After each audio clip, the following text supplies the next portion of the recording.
visiem labvakar arī no manis. Es priecājos visus jūs redzēt šovakar. Es priecājos, ka ir interese, uzzināt par atmiņas funkcionēšanu, ir interese par psiholoģiju, neirozinātni. Tad šajā lekcijā es pastāstīšu gan par to, kā mūsu atmiņa funkcionē, ka tas ir mūsu prāta darbības process, viens no galvenajiem prāta darbības procesiem, kā tas norisinās. Un pastāstīšu arī par to, kas tad īsti notiek smadzenēs. Tagad mēs iegaumējam, tagad mēs atceramies, un došu jums arī nelielus uzdevumus, dažus uzdevumus patrenēties, lai nodemonstrētu arī dažādus paņēmienus, kā labāk iegaumēt, un pastāstīšu arī par tādām vairāk kā dzīvesveida metodēm, kas uzlabos atmiņas funkcionēšanu, kas var uzlabot atmiņas funkcionēšanu. Tātad atmiņa no psiholoģiskā viedokļa tiek pētīta vairāk kā uzvedības līmenī, un neirozinātne to ir ļoti ietekmējusi arī psiholoģija.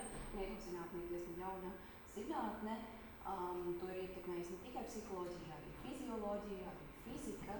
Principā neirozinātne uzdod ļoti līdzīgus zinātniskus jautājumus kā psiholoģija. Kaut kas darbojas mūsu prātā. Un tātad pavisam īsi, pirms mēs ķeramies klāt pašam galvenajam, es pastāstīšu jums par sevi, lai vairāk arī zināms, no kuriem es jums nesu šīs zināšanas, tāpēc es stāstu to, ko es stāstu. Tātad savu ceļu es sāku Lielbritānijā, kur es ieguvu psiholoģijas bakalaura grādu, un mācoties psiholoģiju Lielbritānijā, tiek daudz stāstīts jau par psiholoģijas bioloģisko pusi. Un jau pirmajā kursā es sapratu, ka neirozinātne ir tas ceļš, tas interesantais ceļš, ko es gribu turpināt, un tāpēc pēc tam es pārcēlos uz Londonu, kur es ieguvu maģistru neirozinātnē. Kaut kādu laiku arī Londonā strādāju ar smadzeņu traumas pacientiem, pēc tam es pārcēlos atpakaļ uz Latviju, un mani savā ģimenes lokā pieņēma Rīgas Stradiņu universitāti, kā mani pieņēma darbā kā lektori, un es mācu studentiem arī tieši psiholoģijas bioloģisko pusi, stāstu par smadzeņu darbību, kā tas parādās mūsu psiholoģijā. Kopš pagājušā gada rudens es esmu arī doktorante, un mēs kopā ar maniem kolēģiem strādājam pie tā, lai izskatītu, kā mūsu smadzenes noveco, gan tādā anatomiskā līmenī, kā tas izpaužas arī uzvedībā, mūsu prāta darbības spējās un kā to mazināt. Un tajā skaitā mēs pētām arī atmiņas funkcionēšanu. Un tāpēc arī tālāk runāsim par atmiņu. Jāmin tas, ka atmiņa ir fundamentāla. Tā ir fundamentāla prāta spēja. Tā ir iespējams, ka viena no svarīgākajām mūsu spējām, ko mūsu prāts var paveikt. Un to var arī labāk izprast, iedomājoties, kas notiek tad, kad atmiņas nav, vai tad, kad atmiņa tiek traucēta. To var izpētīt, piemēram, pētot individus, kuriem ir Alzheimera slimība, kuriem parādās atmiņas traucējumi, progresējoši atmiņas traucējumi, un to var arī izpētīt, pievēršoties amnēzijas pacientiem. Un viens no populārākajiem gadījumiem, amnēzijas gadījumiem, ir Clives Vierings. Britu muzikants, savulaik viņš piedzīvoja herpes vīrusa encefalīta infekciju, kas skāra vienu zemkarozes reģionu, kuru sauc par hipokampu. Un jūs šeit attēlā var arī pavērot, kur tas hipokamps atrodas, un šis ir tas reģions, kurš ir iespējams pats svarīgākais mūsu atmiņai. Jo no šī arī gadījuma mēs uzzinājām, ka tad, kad Cliveam Vieringam tika traumēta šis reģions infekcijas rezultātā un smadzeņu šūna šajā reģionā nomira, viņam attīstījās ļoti smaga amnēzija. Un filmās mums parasti rāda, ka ja cilvēkam ir amnēzija, tad filmas varoņi parasti neatcerās pagātnes notikumus. Varbūt kaut kādus 5 gadus no savas dzīves, bet realitātē, ja cilvēkam parādās amnēzija, tad tā iet divos virzienos. Ja cilvēks var neatcerēties savu dzīvi, savu pagātni, savu autobiogrāfiju, bet tajā pašā laikā tiek skarta arī viņa spēja veidot jaunas atmiņas. Ja, un tāpēc arī klājo vierību dažreiz sauc par 20 sekundžu atmiņu individu vai pat mazā. Viņa atmiņa ir apmēram 20 sekundes, varbūt dažreiz mazāk, varbūt dažreiz vairāk. Ja, un viņš arī funkcionē tajā īsajā starplaikā, ko viņš atcerās. Internetā ļoti ir izliktas daudzas intervijas ar viņu, kur viņš stāsta, ka viņš ir tā kā piedzīvojis nāvi.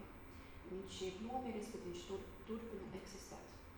Viņš arī stāsta, piemēram, ka es nereizi neesmu saticis ārstu pēc savu negadījumu. Neskatoties uz to, ka ārsti ar viņu visu laiku strādā, tas ir tāpēc, ka viņš vienkārši neatcerās, ka pie viņu ir bijuši ārsti. Ja, un tas mums arī parāda to, cik svarīgi ir mūsu atmiņas funkcionēšana. Protams, ka šobrīd viņš joprojām dzīvo Londonā un viņš uzturās specializētā iestādē, kur par viņu rūpējas. Ja, bet arī attēlā var redzēt viņa sievu. Viņš savu sievu atcerās. Viņš atcerās viņas vārdu, vienmēr ļoti priecīgs viņu satikt. Un arī viņš atcerās, kā spēlēt klavieres. Tas mums norāda uz to, ka jā, hipokams varbūt ir svarīgs mūsu atmiņas funkcionēšanai, bet varbūt, ka pastāv dažādi atmiņas tipi, un dažādus atmiņas tipus atbalsta savādāki smadzeņu reģioni, ja, par ko es arī tālāk detalizētāk pastāstīšu. Bet pirms mēs sākam iedziļināties atmiņas procesos, kā tā norisinās, un sākumā vajag definēt atmiņu, kas tā tāda īsti ir. Ja, un savulaik Aristoteles izteicās par atmiņu tā, ka atmiņas ir iespiestas prātā kā grebums valsts plāksnē. Un izvērtējot šo definīciju, kā jūs domājat, cik precīzi tā ir? Tā labi definēt to, kas ir atmiņa. Ņemot vērā, ka mēs mēdzam kaut ko aizmirst, bet nav pilnīgi precīzi. Jā, kad es atceros no savas bērnības, ka man ļoti gribējās, lai atmiņa būtu kā video ieraksts. Lai es varētu skatīties uz apkārtējo pasauli, lai viss tiktu ierakstīts un es varētu attīt uz tiem interesantākajiem, patīkamiem momentiem, vēlreiz visu noskatīties. Jā, bet diemžēl tā nav. Diemžēl, protams, ka mēs redzam, ka atmiņa mēs varam aizmirst kaut ko, mēs varam ne tikai aizmirst kaut ko, šīs atmiņas ir ļoti elastīgas, tās var arī laika gaitā mainīties. Jā, tāpēc ir svarīgi atcerēties to, ka atmiņa tas ir process. Tā nav kaut kāda lieta, tas ir process, un tas ir ļoti dinamisks process. Tas ietver sevi tādus procesus kā iegaumēšana, noglabāšana un izgūšana. Jeb tas process, kurā mēs atsaucam atmiņas mūsu apziņā. Ja, un katra no šiem posmiem var ietekmēt dažādi faktori. Muntrums, uzmanība, tas, vai mēs esam izgulējušies, tas, kādā psihiskā stāvoklī mēs esam. Bet uzreiz parādīšu jums vēl vienu definīciju, kas ir vairāk tāda neirozinātniska, ja, ka šeit atmiņu var definēt kā kaut kāda stimuli, kas stimulē mūsu smadzeņu šūnas, tātad gaisma, ja kāda informācija no apkārtējās pasaules. Tātad, ka atmiņa, ka tā ir kāda stimula vai smadzeņu stāvokļa izsauktām izmaiņām neironu smadzeņu šūnu aktivitātē vai savienojamībā, kas ilgs vairāk par sākotnējo šo izmaiņu izraisošo notikumu. Šī ir nedaudz sarežģītāka definīcija, ja, šī tāda definīcija, kur izmanto neirozinātnieki, ja, bet tā vēl vairāk reprezentē tādu dinamiskumu. Ka kaut kas notiek fiziskas pārmaiņas mūsu smadzeņu aktivitātē, fizioloģijā. Un pie šīs definīcijas mēs vēl atgriezīsimies un nedaudz vairāk arī es viņu izskaidrošu, bet tad vēlreiz par atmiņas procesiem. Tātad redzējām, ka ir iegaumēšana, mēs sākumā kaut ko iegaumējam. Tas var būt aktīvs process, tas var būt pasīvs process. Notiek uzglabāšana, jeb Dienas laikā mēs varam atkārtot informāciju, vai arī mēs praktizējam jauniegūtās zināšanas, miega laikā notiek uzglabāšana, arī atmiņas tiek stiprinātas, un arī izgūšana, jeb atcerēšanās. Arī atcerēšanos var ietekmēt ļoti dažādi dzīves faktori. Bet vai jūs varat iedomāties vēl vienu procesu, kas nav varbūt iekļauts šajā sarakstā? Aizmiršana. Jā, ļoti pareizi. Tā ir aizmiršana. Un uz aizmiršanu dažreiz mēs skatāmies kā uz kaut ko sliktu, ka mēs pilnīgi otrādāk mēs gribam izvairīties no aizmiršanas, mēs gribam labāk kaut ko atcerēties, labāk iegaumēt. Bet aizmiršana patiesībā tas ir vēl viens prāta darbības mehānisms, un tas ir enerģijas taupīšanas mehānisms, jo mūsu smadzenes, jā, tās ir plastiskas, tās ir pārveidoties, bet mūsu smadzenes arī ir izveidotas tā, lai fokusētos uz pašu aktuālāko. Jo tas pats aktuālākais mums var palīdzēt izdzīvot, mums var palīdzēt funkcionēt mūsu vidē, un tas, kas ir mazāk svarīgs, tas nav vajadzīgs. Ja, un tādā veidā smadzenes taupa šo enerģiju, koncentrējot viņu uz to, kas šobrīd ir pats svarīgākais mūsu izdzīvošanai un mūsu labklājībai. Jāpiemin, ka ir tādi cilvēki, kuri nevar aizmirst. Un to sauc par hipertimēziju, jeb šiem cilvēkiem ir nevainojama autobiogrāfiska atmiņa. Šo cilvēku nav daudz, bet viņi ļoti precīzi atcerās pilnīgi visu savu dzīvi, visu savas dzīves notikumus. Ja es jums pajautātu, ko jūs darījāt 30. vai 29. maijā pirms 3 gadiem, ja šis datums nebija jums kaut kādā veidā īpašs, jūs nevarēsiet atcerēties. Bet šie cilvēki to var izdarīt. Jebkuru datumu nosaucot, viņi varēs atcerēties ne tikai to, ko viņi darīja, bet varbūt cikos viņi piecēlās, ko viņi ēda brokastīs, ar ko viņi sarunājās, par ko viņi sarunājās. Jā, un šo cilvēku vēlreiz uzsver, viņi ir ļoti maz, un tāpēc mums ir ļoti grūti izpētīt, kāpēc tas parādās. Bet iespējams, ka tā ir tieši hiperaktivitāte tajos smadzeņu apkabalos, kas ir atbildīgi par atmiņu. Iespējams, ka tās ir kaut kādas ģenētiskas mutācijas. Mutācija nevienmēr nozīmē kaut ko sliktu, tā ir vienkārši dažādība. Vai arī obsesīvi kompulsīvi traucējumi, kas ir vērsti uz atcerēšanos. Ja viņi kaut kā kompulsīvi cenšas pat neapzināti visu atcerēties. Bet ir vēl viens arī, apskatot intervijas arī ar šiem cilvēkiem, tiek stāstīts, ka ir ļoti arī tāds blakus efekts šai spējai. Ka mēs varam atcerēties ļoti dažādus notikumus savā dzīvē, un mēs bieži atceramies emocionālus notikumus. Mēs varam atcerēties savu 18. dzimšanas dienu vai kāzu dienu, tādus piesātinātus dzīves notikumus, ar emocijām piesātinātus. Bet tikpat labi mēs varam atcerēties arī negatīvus notikumus. Tās varbūt kaut kādi traumējoši notikumi, pārdzīvojumi. Ja, un šie cilvēki, ja mēs esam spējīgi ar laiku kaut kā attālināties no šiem traumējošiem piedzīvojumiem, tad šie cilvēki nevar. Piemēram, pētījumi rāda, ka ja es iekļūstu autoavārijā, man pirmā reakcija būtu bailes, es uzreiz pēc tam atcerēšos šīs bailes, es atcerēšos šo notikumu, bet pēc kaut kāda laika tā emocionalitāte pazūd. Pēc kaut kāda laika es varēšu atcerēties, ka jā, tajā notikumā man bija ļoti baili, bet es vairāk neizjutīšu tās bailes. Šie cilvēki, atceroties tādus notikumus, var izjust tās emocijas. Ja tas ir arī tāds negatīvs blakus efekts, ka viņi nevar aizmirst nepatīkamos notikumus. Ja, un tas tikai demonstrē to, ka arī aizmiršana tiešām ir svarīgs process, kas ļauj mums uzstāties uz priekšu. Par vēl vienu arī tādu interesantu atmiņas darbības produktu pastāstot, ka ne visas atmiņas, kuras mēs iegaumējam, patiesībā reprezentē realitāti. Ka dažkārt mēs varam iegaumēt tādas atmiņas, kuras par notikumiem, kuri nekad pat nebija notikuši.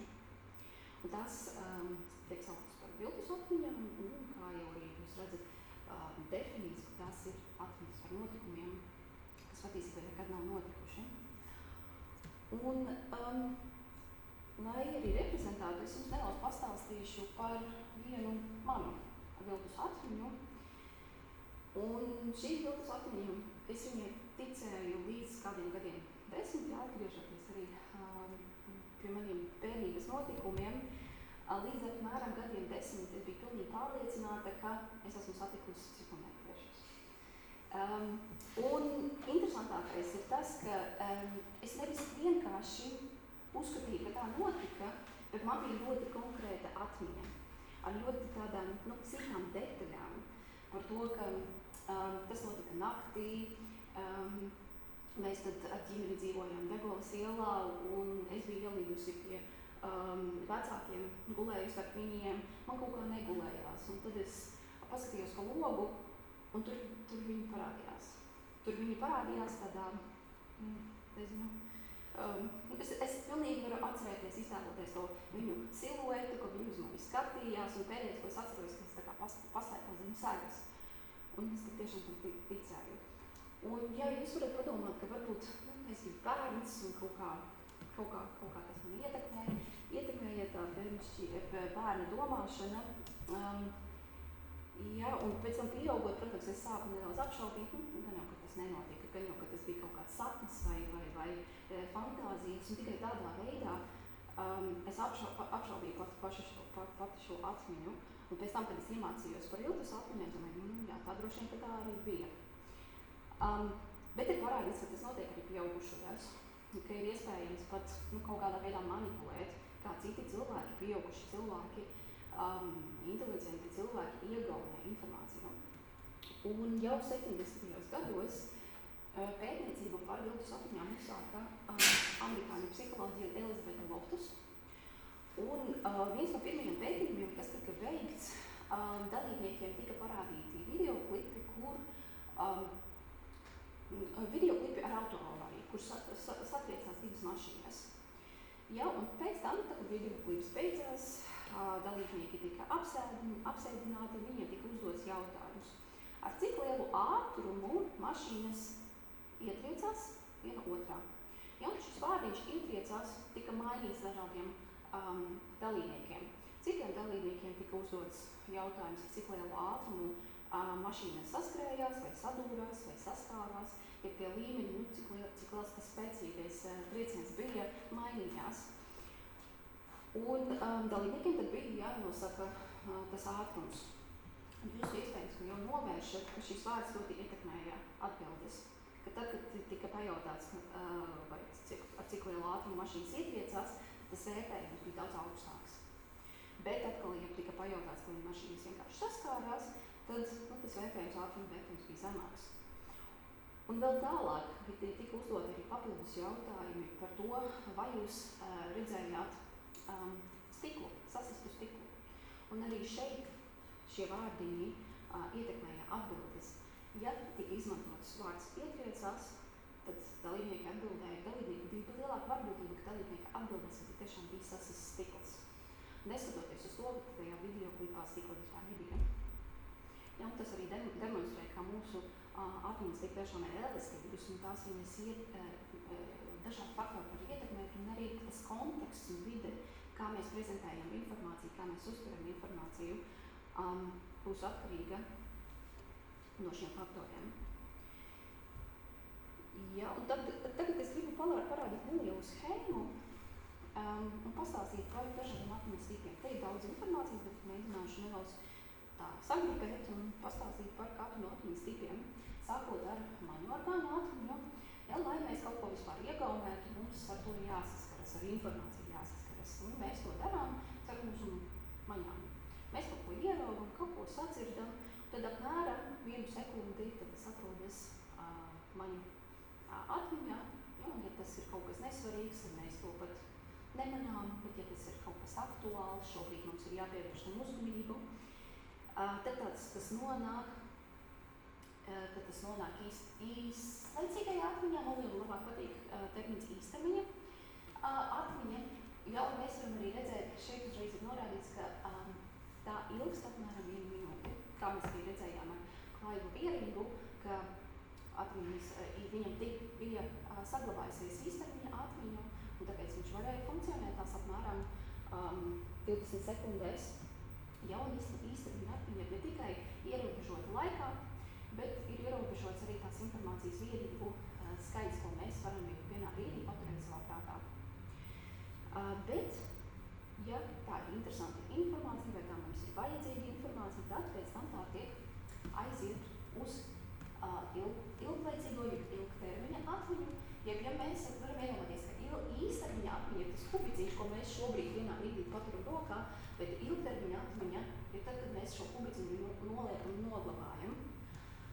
Un arī ieklausīšanās redzam, ka tā ir potenciāli mūžīga. Un tik tiešām mēs varam iegaumēt kaut ko bērnībā, un tas paliks mūsu atmiņā līdz pat mūža galam. Un tā ir ne tikai potenciāli mūžīga, bet arī potenciāli neierobežota. Mēs neesam atklājuši robežu ilgtermiņa atmiņai. Potenciāli varam iegaumēt neierobežotu informācijas vienību skaitu, ko mēs arī redzējām ar hipertemēziju. Bet es nojaušu, ka kaut kur tas tā robeža ir. Vienkārši mēs viņu vēl neesam sasnieguši. Pēc tam mēs varam iedalīt ilgtermiņa atmiņu vēl tādos 2 tipos. Tiešā atmiņa ir tas pats, kas deklaratīvā atmiņa, un netiešā atmiņa ir tas pats, kas procesu atmiņa. Tiešā atmiņa tā ir apzināta. Piemēram, es vēlos iegaumēt ceļu, kā nokļūt līdz kādam punktam, vai pēc tam es vēlos atcerēties, kā līdz šim punktam aiziet, tad es apzināti cenšos sameklēt šo informāciju savā atmiņu krātuvē. Bet netiešā atmiņa tā ir neapzināta. Tā ir procesu atmiņa, un tā ir tieši tā, kura arī saglabājās Klaivam Vierīgam, jo viņš bija spējīgs spēlēt klavieres. Un tās netiešā atmiņa reprezentē visas mūsu prasmes. Riteņbraukšana, spēja rakstīt ar roku vai uz klaviatūras, spēja varbūt spēlēt mūzikas instrumentus. Jā, un tad tās ir automātiskās darbības. Kaut kādā brīdī šīs prasmes viņas nebija automātiskas. Kaut kādā brīdī tas prasīja mūsu apzinātu uzmanību. Jā, pieņemsim, jūs varat atcerēties arī, kā jūs mācījāties braukt ar riteņa sākumā, tas droši vien sagādāja grūtības, bet ar laiku, tad, kad tā funkcija kļuva automātiska, jā, tātad jums vairāk nevajadzēja par to domāt. Un tas apzīmē to pārēju no tiešās atmiņas uz netiešo atmiņu. Un visbeidzot, mēs varam izdalīt arī tiešo atmiņu 2 apakštipos. Varam izdalīt epizodisko atmiņu, ja tā ir tā mūsu autobiogrāfiskā informācija par mūsu dzīvēm. Jebkurš notikums, varbūt, piemēram, tas, ko jūs atcerēties par šodienu kā notikumu šo lekciju, tā būs jūsu epizodiskā atmiņa. Bet arī pastāv sematiskā atmiņa, tie ir visi fakti, visi jēdzieni. Piemēram, mēs varam atcerēties, ka pirmais cilvēks, kas izkāpa uz Mēnesi, ir Nils Armstrongs. Ja, bet kaut kādā brīdī mēs iemācījāmies šo faktu. Vai jūs varbūt varat atcerēties to dienu, to laiku, kad jūs uzzinājāt, ka Nils Armstrongs bija tas cilvēks, kas pirmais izkāpa uz Mēnesi. Bet jums šī informācija ir zināma. Un tādā gadījumā, kā jūs domājat, vai tāds notikums kaut kad bija? Ka varbūt kāds jums pastāstīja, vai jūs redzējāt televīzijā, vai jūs izlasījāt žurnālā. Tas notikums noteikti kādreiz bija. Bet tagad tā ir sematiskā atmiņa, tas vienkārši ir iegaumēts kā fakts. Un tas arī reprezentē to pārēju, ka epizodiskā atmiņa ir saistīta ar sematisko atmiņu. Un tajā brīdī, kad tā vairāk pazūd tā epizodiskais elements, tad tā kļūst par sematisko atmiņu. Labi, tad tas ir viss arī par tipiem. Tagad pamēģināsim papraktizēt jūsu atmiņu. Pirmajā uzdevumā. Ja, pirmais uzdevums ir vienkārši. Tātad jūs redzat ciparu virkni, un tad uzdevums ir iegaumēt pēc iespējas vairāk ciparus. Es uzņemšu laiku un veltīsim tam kādas 20 sekundes. Jā, laiks ir uzņemts.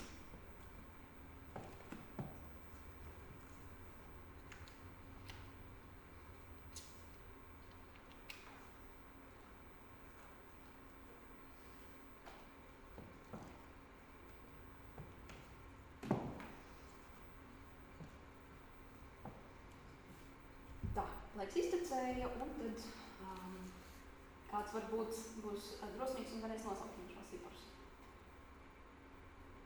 9, 1, 1. 8, 1. Nē, 8, pēc tam bija. 1, 3, 1, 4. Tad bija 9, 3, 9, vairāk bija 45. Jā. Un tagad varat pārbaudīt, cik precīzi tas šī visatmiņa bija. Vai jūs izmantojāt tādu paņēmienu? Es Grupēšanu. Kā lūdzu? Grupēšanu. Savādāk. Es atcerējos, cik katrs skaitlis, piemēram, bija tātad 2 četrinieki, 2 trīnieki savā. Jā, nu tas ir tas pats, ko arī jūs teicāt, tā ir grupēšana. Ja? Un tik tiešām mēs varam grupēt, un mēs varam ne tikai grupēt, mēs varam piedot arī kaut kādu nozīmi katrai grupai. Piemēram, 911, nu, kā amerikāņu filmās, ja zvans, ja negadījumu, ja notiek negadījums, ja zvan uz 911. 314, ja mēs varam, jā, tā ir pī vērtība 3,14. 1188 vēl viena grupa, Latvijas uzziņu, informācijas uzziņu tālrunis. Un tad ir gadi, ja, otrais pasaules karš. Tad šāda. Es varu pēdāt, ir kaut kādi atkosti tā kā objektīvi, efektīvāk veidi, vai tas ļoti attieks no personas uz personu? Jā, un es tūlīt arī pastāstīšu. Ir, protams, jā, kāpēc tas strādā, kāpēc tā grupēšana strādā. Pirmām kārtām jāpastāsta par tā saucamo kognitīvo revolūciju, kas notika pagājušā gadsimta 50. gados. Ja kādreiz psihologi uzskatīja, ka mēs varam pētīt tikai stimulu un reakciju, tad 50. gados vairāki pētnieki to apstrīdēja un pateica, ka nē, ka mēs varam pētīt arī tos procesus, kas notiek pa vidu starp stimulu un reakciju. Un viens no tajiem bija pētnieks Millers, kurš vairākos pētījumos izpētīja tieši īstermiņa atmiņu, pievēršoties tam, cik daudz informācijas mēs varam saglabāt, paturēt savā prātā vienā brīdī. Ja, un tika identificēts tā saucamais maģiskais cipars, kas ir 7 plus mīnus 2 vienības. Ja, un daudzos pētījumos tas atkārtos, lai arī šis cipars dažkārt tiek apstrīdēts, ka tie varbūt ir, tas varbūt ir vairāk vai mazāk, bet kopumā pētījumi rāda, ka tik tiešām mēs varam paturēt aptuveni 7 vienības savā prātā plus mīnus 2 vienības. Ja, un tāpēc, ja mēs gribam iegaumēt garākus, vairāk informācijas, tad efektīvi būs sadalīt to mazākos un grupēt mazākās daļiņās. Ja, piemēram, šeit ir kādi 10-13 burti, kurus būtu grūti uzreiz paturēt prātā, bet, ja mēs tos grupējam, tad tās ir tikai 4 vienības, un tādā veidā mēs viņu varam labāk atcerēties. Pēc tam, tātad mēs varam arī piedot kaut kādu nozīmi tam, ko mēs cenšamies atcerēties. Un tāpēc šeit strādā arī apstrādes līmeņa efekts, ja tas, kādas asociācijas mēs veidojam. Un te mēs varam arī iedalīt seklā apstrādē, vidējā un dziļā, ka seklā apstrāde ir tāda, ka mēs pieņemsim, saskaroties ar informāciju, paskatāmies uz to struktūru, kā tā izskatās, vai kā tā izklausās, pievēršam uzmanību fiziskām īpašībām. Piemēram, šeit mēs varētu pievērst uzmanību vienkārši burtu formai. Pēc tam vidējā apstrāde jau būs fonētiska vai vārdu skaņa, mēs varam izteikt un kaut kā papildināt šo informāciju.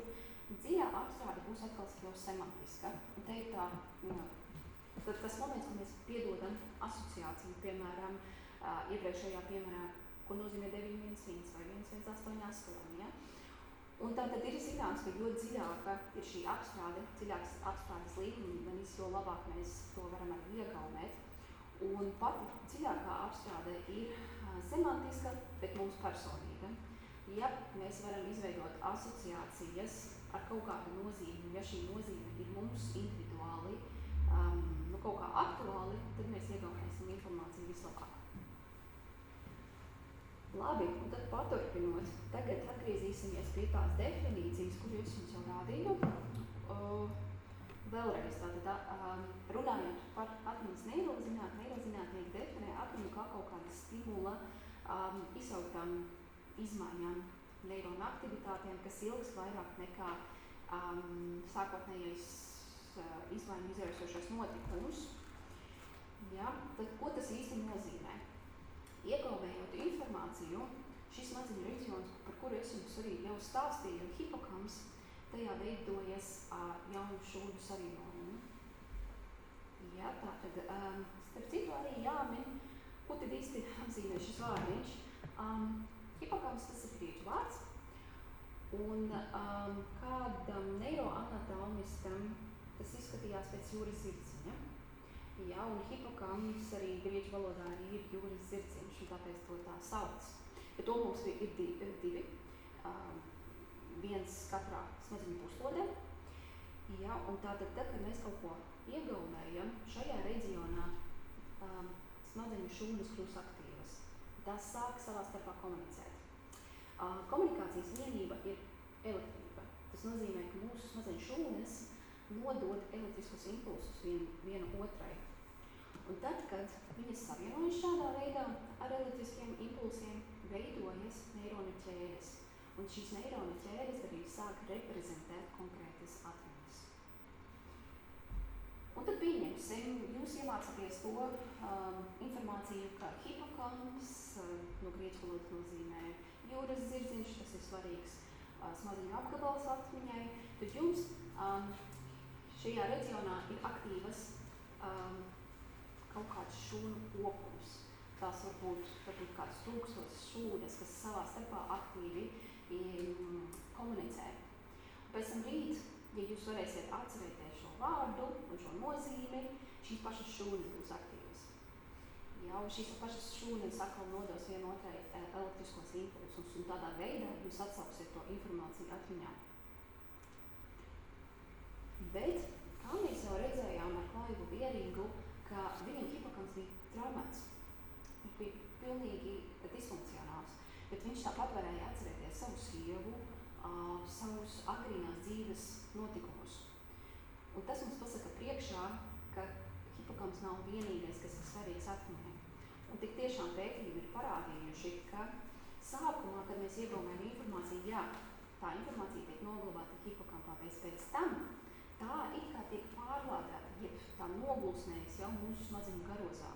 Smadzeņu garoza, tā ir tā valrieksma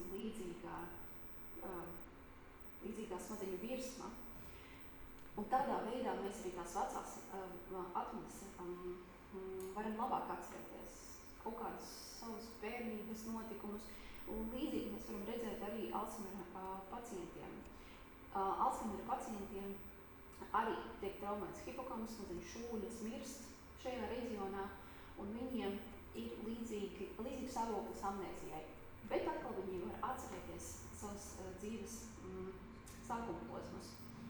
Savu bērnību var atcerēties, ja, un tas mums parāda, ka tās atmiņas, kuras vēl ir atrodas smadzeņu garozā, tas joprojām tur eksistē. Un tas iespējams arī skaidro, kāpēc mūsu ilgtermiņa atmiņa ir potenciāli bezgalīga. Vēlos pieminēt vēl vienu smadzeņu reģionu, kurš atrodas tieši pie hipokampa, šis maziņais gabaliņš. To sauc par amigdalu, jeb mandeļu kodolu. Un tas pēc savas formas arī atgādina mandeli. Un kāpēc tam ir tāds nosaukums arī šeit ir pastrādājuši grieķi?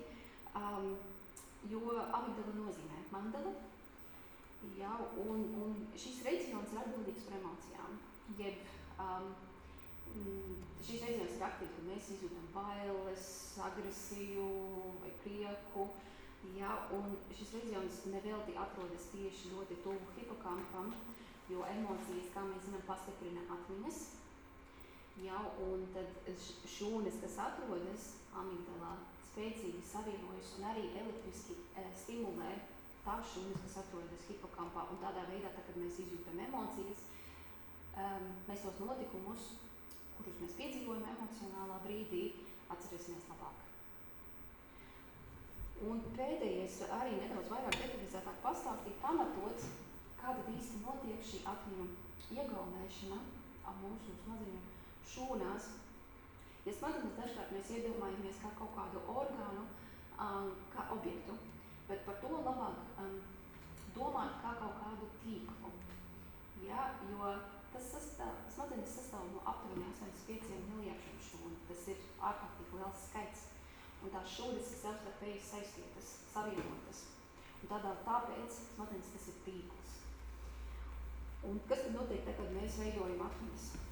Piemēram, mēs sastādām sarakstu, ko mēs vēlamies nopirkt veikalā. Piemēram, mēs gribam nopirkt ābolus vai nopirkt banānus. Tajā brīdī mēs izveidojam divas atmiņas, kuras šie punktiņi tie ir tās ar atsevišķas šūnas. Ja? Un tajā brīdī, kad mēs iegaumējam, man vajag nopirkt ābolus, man vajag nopirkt banānus, šīs šūnas ir aktīvas, viņas savā starpā savienojas. Ja, un tādā veidā mēs izveidojam atmiņu par to, kas man ir jānopērk. Pēc tam, kad mēs aizējam uz veikalu, mēs mēģinām atcelt atmiņā to, kas tad man ir jānopērk, mēs atceramies ir banāni. Un tajā brīdī tās pašas šūnas, kuras ļauj mums iegaumēt, viņas ir aktīvas un ļauj mums atcerēties. Ja bet tās šūnas, kuras iegaumē ābolu, tās nav aktīvas. Bet tajā brīdī, kad mēs atkal gribēsim atcerēties nākošo produktu, tad arī būs aktīvas šīs šūnas. Un tāpēc varam redzēt, ka ir arī daudz citu šūnas, kuras nepiedalās šajā atmiņu reprezentācijā. Tas var arī ik pa brīdim būt aktīvas, bet tas neko nedarīs. Un es ceru, ka man strādās, neliels video. Es varbūt varu, es domāju, ka ir labi redzams, kas te notiek. Te mēs varam redzēt šūnas, smadzeņu šūnas neironus. Viņas neatrodas smadzenēs, tās ir, tas atrodas trauciņā, viņas tiek apskatītas zem mikroskopa. Mēs varam redzēt tos elektriskos impulsus. Ja, tātad tie elektrisko impulsi palīdz viņam savienoties savā starpā. Mēs varam apskatīties, ir viena šūna, kas ir pazaudējusies, viņa mēģina ar kādu savienoties, bet viņa neviena neatrod. Bet mēs varam atkal paskatīties, ka šeit ir vairākas šūni, kas stimulē vienu otru un mēģina veidot jau ķēdes un tīklus. Ja, un tas ir tas arī, kas notiek mūsu smadzenēs. Labi. Ir pienācis laiks otram uzdevumam. Šis iespējams ir sarežģītāks uzdevums, jo te ir vairāk informācijas un informācija ir vārdi. Un tas uzdevums ir tieši tāds pats, kāds iepriekš, iegaumēt pēc iespējas vairāk vārdus. Un te jums došu 30 sekundes, lai labāk varētu iegaumēt. Tad varam sākt.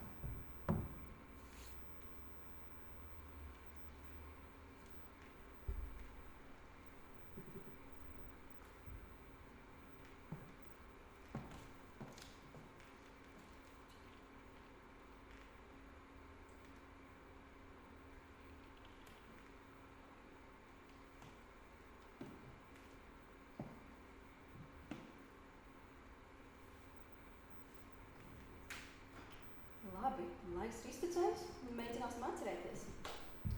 Kāds būs, kas varēs nosaukt mums?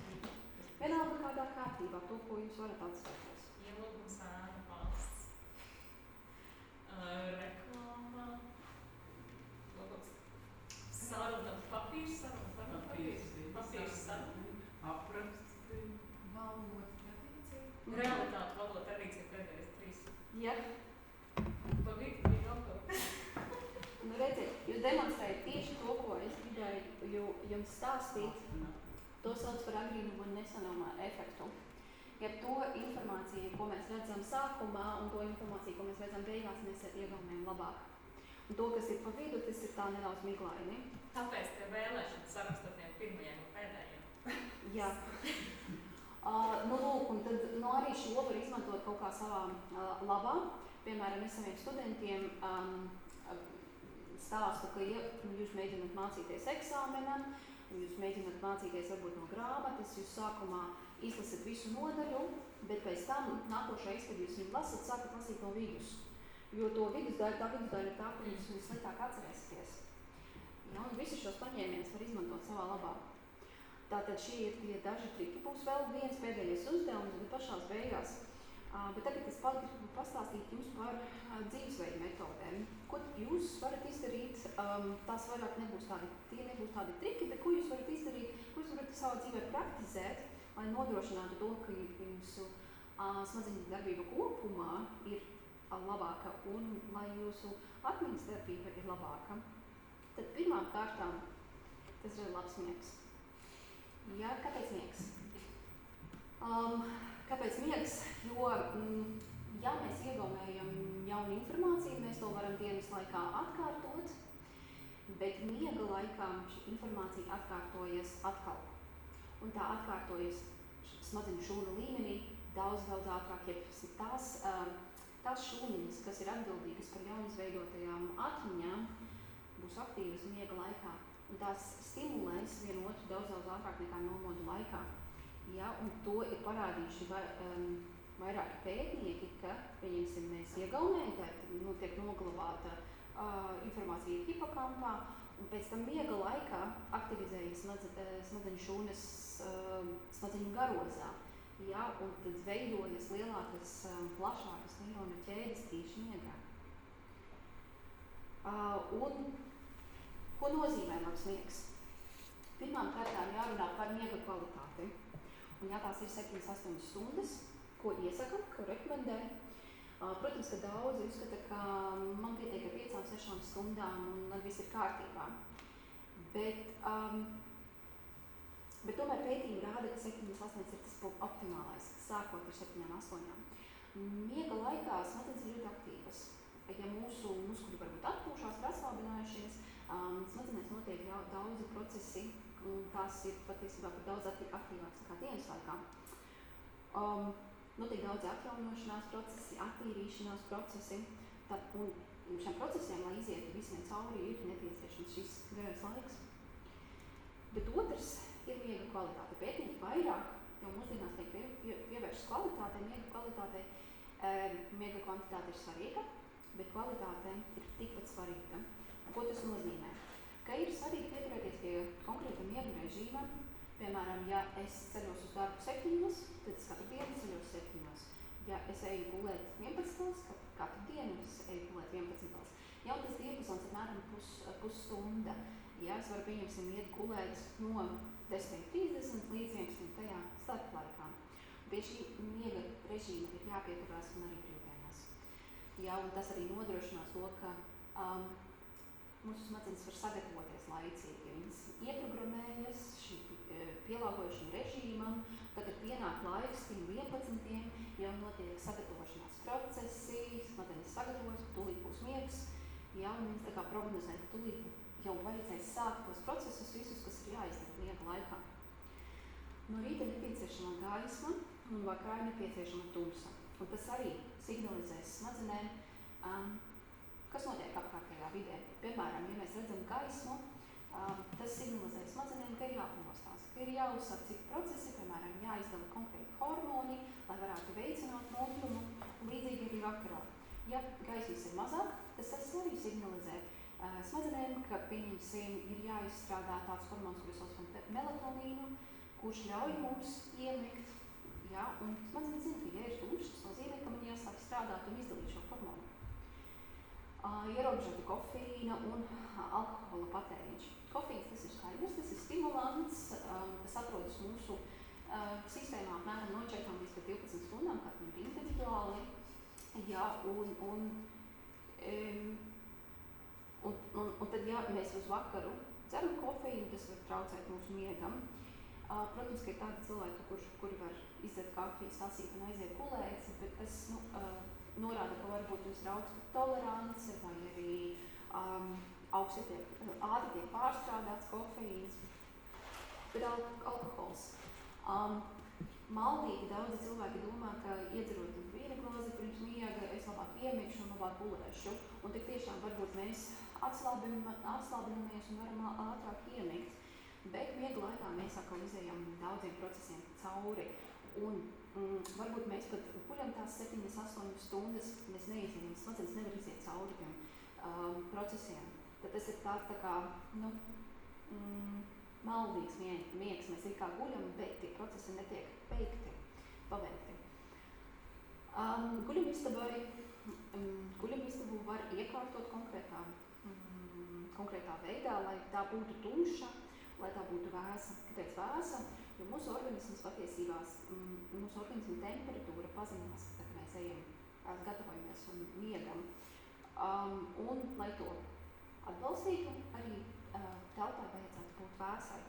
Un, protams, ka tumšai lietīsim pareizi signāli nonāktu pie smadzenēm. Būtu arī vēlams uzturēt tādu guļamistabu, kur jūs veidojat asociāciju tieši ar miegu. Jo smadzenes mācās ļoti ātri tās asociācijas. Un, ja es, piemēram, ēdu gultā vai es pavadu daudz laika pa dienu gultā vienkārši atpūšoties, tad veidos tā asociācija, ka es varu pavadīt laiku gultā arī neguļot un darot kaut ko citu. Un tad pēc tam ejot gulēt, varbūt grūtāk aizmigt. Tālāk var tikt jāpieņem pirmām kārtām par miega zālēm. Es nezinu, kā ir īsti Latvijā, vai cik labi un cik labi ārsti, cik liela vēlme ir ārstiem izrakstīt miega zāles, bet tad, kad es dzīvoju Londonā un aizgāju pie ārsta, pasūdzējos, ka man bija ļoti, ļoti liels miega problēmas. Es pa nakti varēju pilnīgi negulēt kādas 3 stundas, pēc tam piecelties un iet uz universitāti. Tajā laikā es mācījos, man miega zāles neizrakstīja. Un tik tiešām ārstiem retāk izrakstīja miega zāles, jo tas efekts ir ļoti līdzīgs alkoholam, ka tiek radīts tas mākslīgais miegs, ko aizmirst, bet smadzenes neiziet tiem visiem vajadzīgajiem procesiem cauri tām visām miega fāzēm, kurām smadzenēm ir jāaiziet. Un tad tu vari pamosties, arī nogulēt 7-8 stundas, bet tāpat tu vari justies arī noguris. Bet ir citas metodes, citi varbūt uzturu papildinājumi, piemēram, magnīzs un vitamīns B6. Magnīzs ir mūsu nervu sistēmai, vitamīns B6 veicina tādu ķīmisku vielu izdalīšanos, kas mazina aktivitāti smadzenēs, un tādā veidā mēs varam vieglāk aizmigt. Ja un aptiekā viņas nopērkams magnīzs kopā ar B6 vitamīnu un strādā ļoti labi. Un, protams, izvairīties no ekrāniem pirms miega. Kāpēc?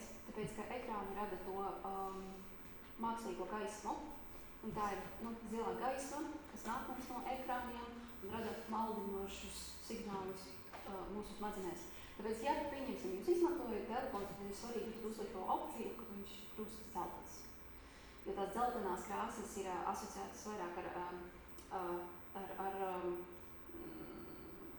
gaismas pazemināšanos, un tie signāli var nebūt tik asi par to, ka jābūt mundram un to, ka ir diena.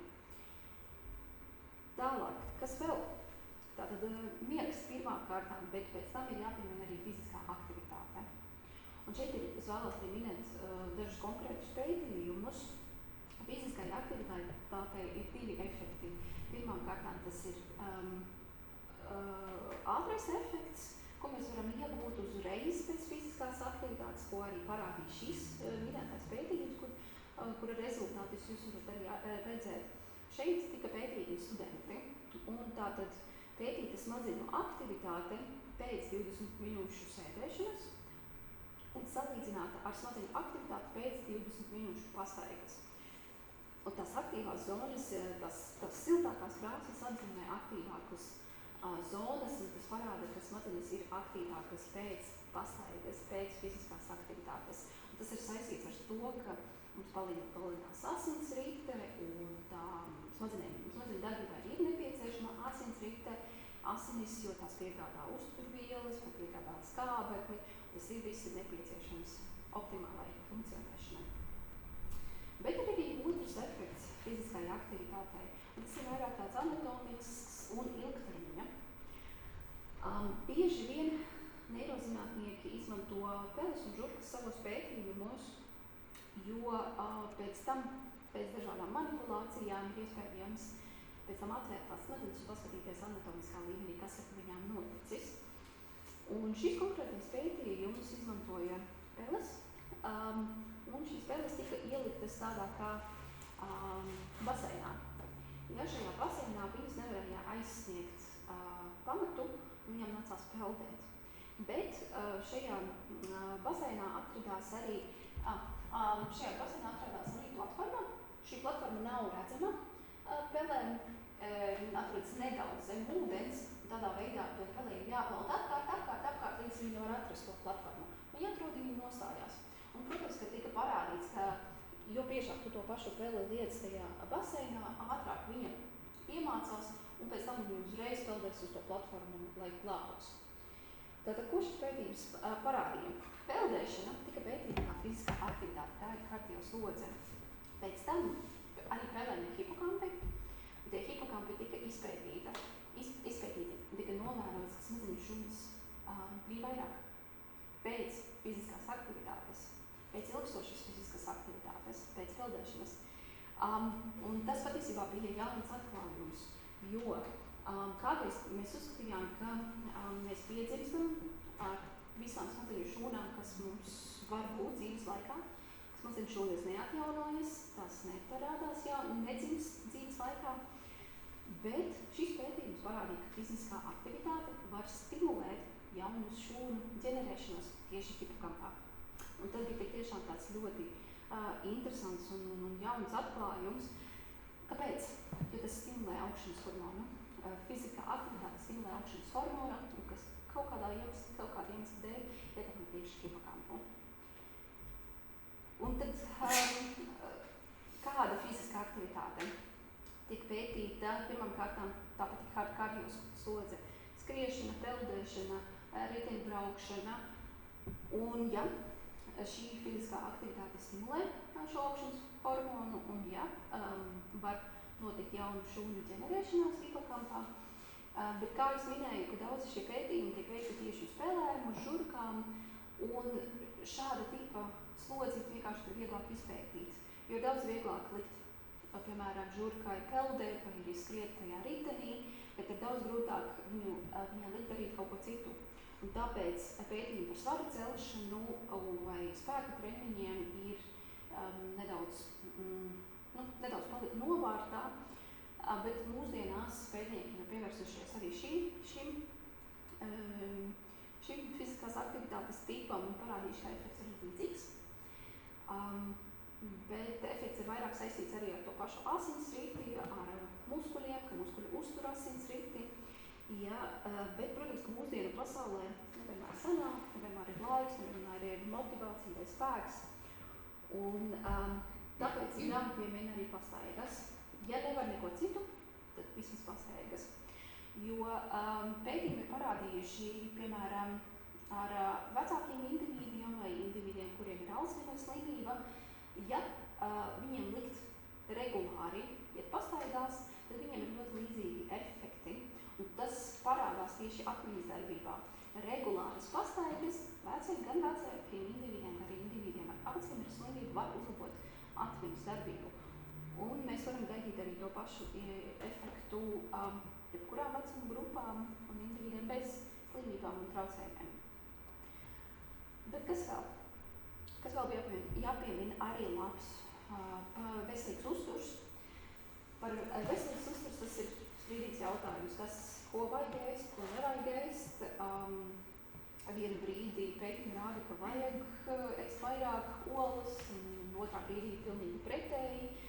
Tāpēc es vēlos pieminēt tieši divus komponentus, ko pētnieki ir izpētījuši ļoti plaši, tieši arī attiecībā uz šo komponentu saistību ar hipokampa aktivitāti. Pirmkārtām tās ir omega-3 tauksādes, kuras atrodas zivīs, jūras produktos, avokādo riekstās un sēklās. Kāpēc? Jo omega-3 tauksādes, viņas atjauno smadzeņu šūnu sieniņas, un viņas atjauno arī mitohondrijas, kas atrodas iekš smadzenēm. No bioloģijas varam atcerēties, ka mitohondrija ir tā, kas ražo enerģiju.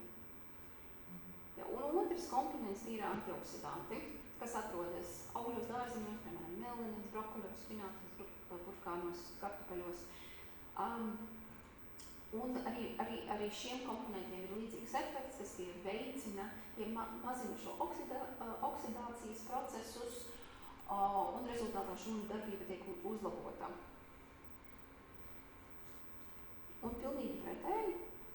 tādi produkti, kas nav varbūt dabas ražoti augstu pārstrādāta pārtika, tāda pārtika, kas ir piesātināta ar taukskābēm, fruktozi, pilnīgi otrādi traucēs atmiņas darbību, tieši tāpēc, ka tā ietekmē mitohondrijas aktivitāti.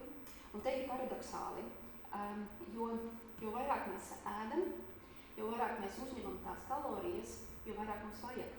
Jo laika gaitā mitohondrija kļūst disfunkcionāla, tā vairs neatpazīst tās kalorijas kā enerģijas resursu.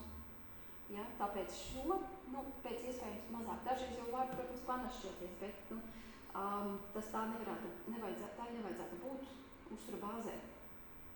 Un visbeidzot, stresa mazināšana.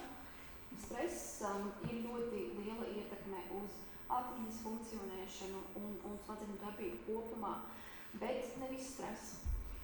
Šajā arī attēlā var apskatīties, šeit tiek parādīts stresa efekts uz hipokampa funkcionēšanu, attiecībā pret stresa līmeni.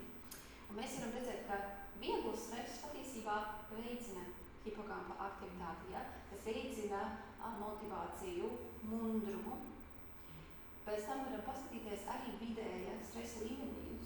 Apmēram, varam nedaudz arī veicināt hipokampa aktivitāti, jo tas veicina arī šūnu aktivitāti, bet jo lielāks ir stress, ja tas ir kronisks, tad hipokampa aktivitāte mazināsies, un tad stress kļūst neirotoksisks. Ko nozīmē neirotoksisks? Tas nozīmē, ka tas ir toksisks šūnām, un šūnas var iet bojā. Un mēs varam arī redzēt, ir novērots, ka pēc vairākām stresa epizodēm cilvēkam paaugstinās depresijas risks. Un arī depresija ir saistīta ar sliktākiem atmiņas rādītājiem un pat mazāku hipokampu. Cilvēki, kuri iet cauri depresijas epizodēm, viņu hipokamps it kā samazinās. Bet tagad viņi izārstējas ar antidepresantiem vai psihoterapiju, hipokamps var atgūt savu apjomu. Tāpēc stresa mazināšana kā vēl viena metode un varbūt arī no depresijas izvairīšanās vai ārstēšanās. Un visbeidzot, tad ir pēdējais uzdevums. Es jums daudz stāstīju par šo reģionu, kas Grieķiem atgādināja jūras zirdziņu. Vai jūs varat atcerēties, kā šo reģionu sauc? Hipokamps. Jā, tas ir par hipokampu, un šeit es arī ieliku attēlu, kā viņš neiroanatomiski precīzi izskatās.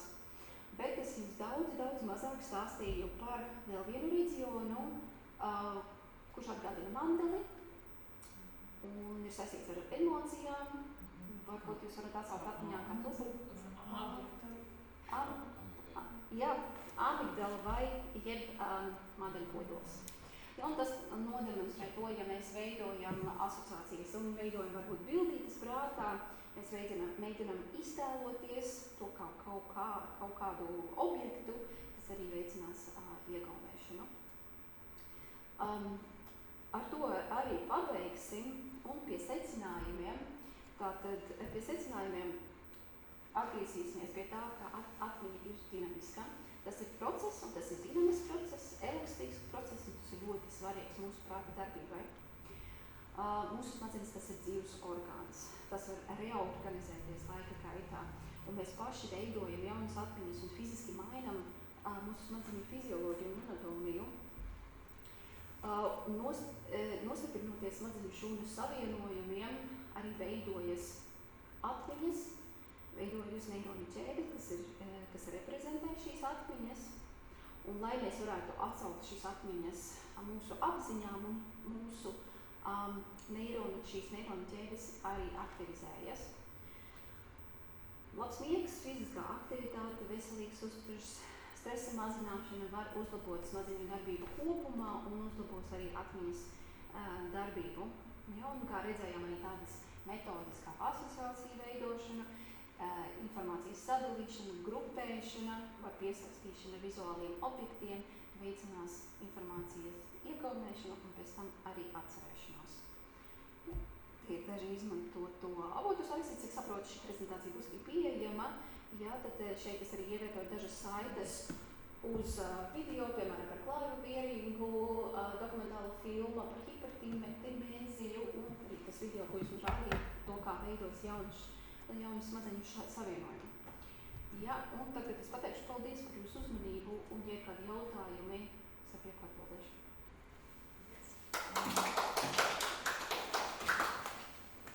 Jā, lūdzu. Man ir daudz, tas došu vārdu citiem. Man pirmais ir to hipertimēziju. Jūs sākumā teicāt, ka aizmiršana ir ārkārtīgi svarīga, es pat, tas ir kaut kāds enerģijas taupīšanas mehānisms. Kādas tad, ir gan, es pieņemu, fizioloģiskas un arī psihiskas sekas šiem cilvēkiem ar hipertimēziju, kas izklausās ārkārtīgi mokoši? Jā, patiesībā tā iemesla dēļ, ka tāda cilvēka ir maz, viņi ir ļoti grūti izpētīt, un tāpēc arī atbildēt uz šo jautājumu. Mēs vēl nezinām atbildes uz šiem jautājumiem. It kā, viņiem ir labāka atmiņas funkcionēšana, bet tajā pašā laikā viņi ir kā parasti cilvēki. Nav tā, ka viņiem intelekts ir augstāks, ka nav tā, ka viņiem šī atmiņas funkcionēšana kaut kā ļauj labāk, es nezinu, profesionāli attīstīties. Tas emocionālais efekts, viņiem ir nedaudz grūtāk veidot attiecības. Jo, ja pieņemsim kāds mums ir nodarījis pāri, mēs pēc kaut kādu laiku varbūt to aizmirstam, bet šie individi to nevar aizmirst. Jā, tāpēc tā. Mēs diezgan maz vēl par viņiem zinām, jā.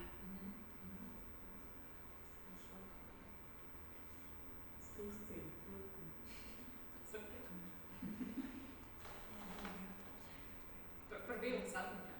Jūs stāstījāt par 17 planētiešiem, un tad bija šis psiholoģijas eksperiments, kur jūs teicāt, ka skaidrs, ka mēs varam palīdzēt veidoties kādos atmiņām, kādu valodu mēs vedam tā tālāk. Bet atgriežamies pie tā jūsu gadījumā, jo man likās, ka tie ir mazliet dažādi, kur bija tām mašīnām, tur tiek ielikti vārdi, un tas veidā mūsu asociācijas un šīs lietas atmiņas.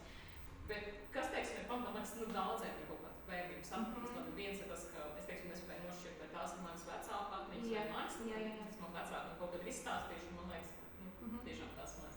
Kas, teiksim, tajā jūsu gadījumā, kur ir citplanētietis, kas ir tas iniciators tam, ka tās siltumības var rost, ko ir interpretācija? Tas likās interesanti. Es domāju, ka ļoti ietekmē tas, kas bija bērns. Droši vien es vienkārši zinu, ka tas droši vien bija sapnis, vai es vienkārši fantazēju. Un tāpēc, ka es biju bērns, man nebija tā kritiskā domāšana, un es tam noticēju. Un pēc tam es atkal un atkal atcerējos, es tam pavisam noticēju. Un tad, kad es pieaugu, man parādījās tā kritiskā domāšana, es nedaudz apšaubīju. Un tas arī ir tāds piemērs, pieņemsim, ja tas nebūtu citplanētietis, bet tas būtu kāds, es nezinu, es tur ieraudzītu cilvēku vai arī kādu citu objektu. Tas iespējams nestimulētu to kritisko domāšanu vēlāk, un iespējams, ka tā atmiņa saglabātos, tā viltus atmiņa saglabātos. Un pieaugušo vecumā var notikt tas pats, ka var izveidoties kaut kādas, arī to, piemēram, pastāstot par tās pašas pētnieces pētījumiem. Elizabete Lofta veica daudz dažādus pētījumus, un arī ar pieaugušiem individiem, kur viņi paaicināja cilvēkus laboratorijā, viņiem sāka stāstīt stāstus par to, kas notika viņu bērnībā. Viņi sāka stāstīt par tādiem notikumiem, ka viņi tur bērnībā sakāvušies, ka pasaules tika izsaukta policija, bet tāda notikuma nenotika. Bet šos stāstus papildināja ar daudz ar informāciju, kas bija patiesa. Piemēram, jūs dzīvojāt tādā ielā, jūs mācījāties tādā skolā, jūs bija tādi un tādi draugi, un tas draugs mums pastāstīja, ka jūs sakāvāties, tika izsaukta policija. Un ļoti liela cilvēku daļa sāk tam ticēt. Pēc tam šos pašus cilvēkus, kad paaicina atpakaļ, pārsteidzoši šie cilvēki nevis vienkārši pastāsta, ka jā, bija tās notikums, sāk stāstīt detaļas. Kā es sakāvos, kā man bija sāpīgi, ar ko es sakāvos, un ka policijā. Kaut kādā veidā tiešām tā varbūt kritiskā domāšana spēlē lielu lomu, un ļoti bieži mēs varbūt pat nevaram nepamanīt, ka kaut kas, vai parādīsies vēl kas viltus atmiņa. Emocijas? Jūs minējāt, ka emocijas ietekmē? Jā. Pieļauju, ka emocija māja, teiksim, mūsu emocijas māja par kaut kādu cilvēku arī droši vien var māja mūsu atmiņu, vai? Jā. Jo mūsu uztvere ir ļoti individuāla. Pieņemsim, mēs varam runāt ar kādu individu, mēs viņu vienkārši pārprotam. Ja, un pēc tam, es nezinu, tas individs pasaka vienu, bet mēs to uztveram kaut kā savā veidā, un mums mainās tās atmiņas, ka tu taču teici tā un tā. Sakiet, lūdzu, bet kas var veicināt aizmiršanu? Kas ir vajag? Skatoties kādu informāciju. Ja pieņemsim, tie ir kaut kādi traumatiski notikumi, ja tie ir emocionāli, es varu nojaust, ka tie varbūt tādi notikumi, kurus gribētos aizmirst. Tad viens veids, kas man nāk prātā, ir psihoterapija. Tad pieņemsim, bieži vien mēs nevaram aizmirst traumatiskus notikumus, tāpēc, ka tas ir piesātinās ar emocijām un pārdzīvojumiem. Mēs piedodam tam ļoti lielu nozīmi. Bet, ja mēs strādājam ar šīm atmiņām, mēs varbūt nedaudz distancējamies no šī pārdzīvojuma, mēģinām pārstrādāt emocijas, nevis izjust tās, tas varētu veicināt aizmiršanu, jā.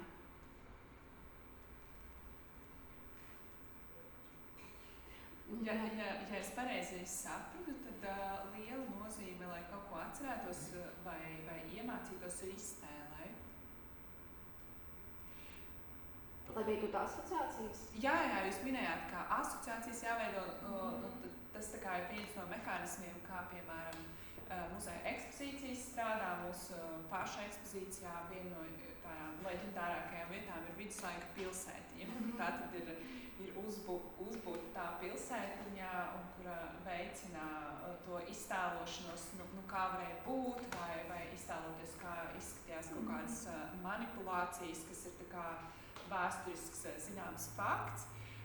Varbūt jums ir kādi ieteikumi par to iztēles veicināšanu, jo tagad arī tēma, kas tiek apspriesta sabiedrībā, ka ir kritusies lasīt prasme sabiedrībā, un ka viens no veidiem, un ka līdz ar to arī krītās spēja mācīties.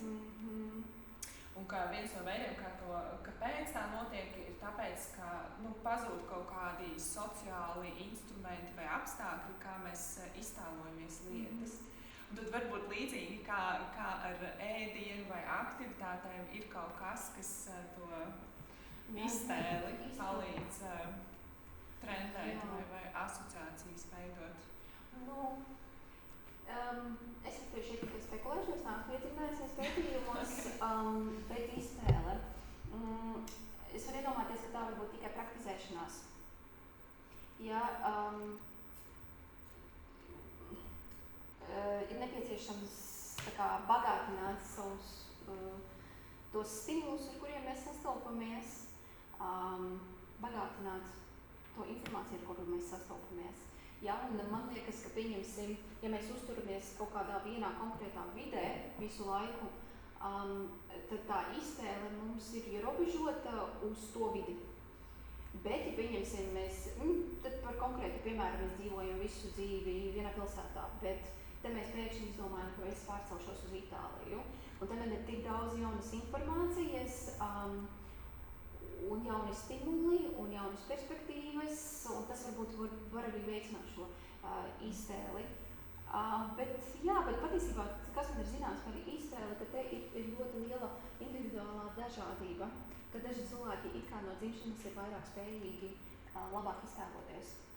Ja, tas parādās, piemēram, māksliniekos, arī zinātniekos, kuri piedāvā tādas jaunas idejas, par kurām neviens cits nav iedomājies.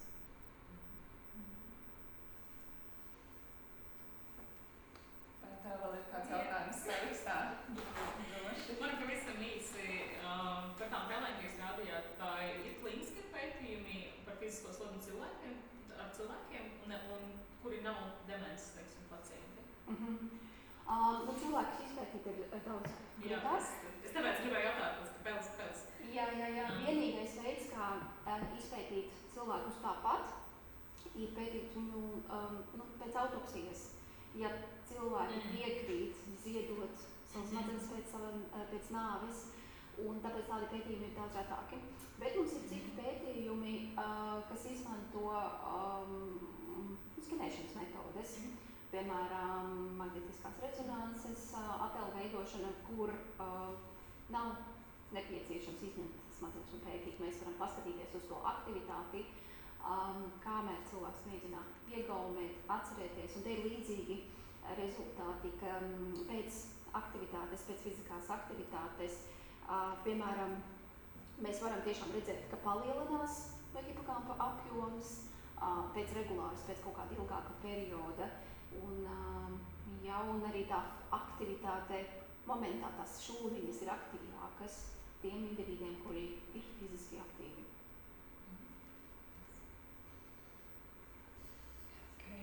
Paldies, Agnesei, bija ļoti aizraujoši un informācijas bagāti. Paldies, klausītāji. Tad tiksimies kādā pasākumā.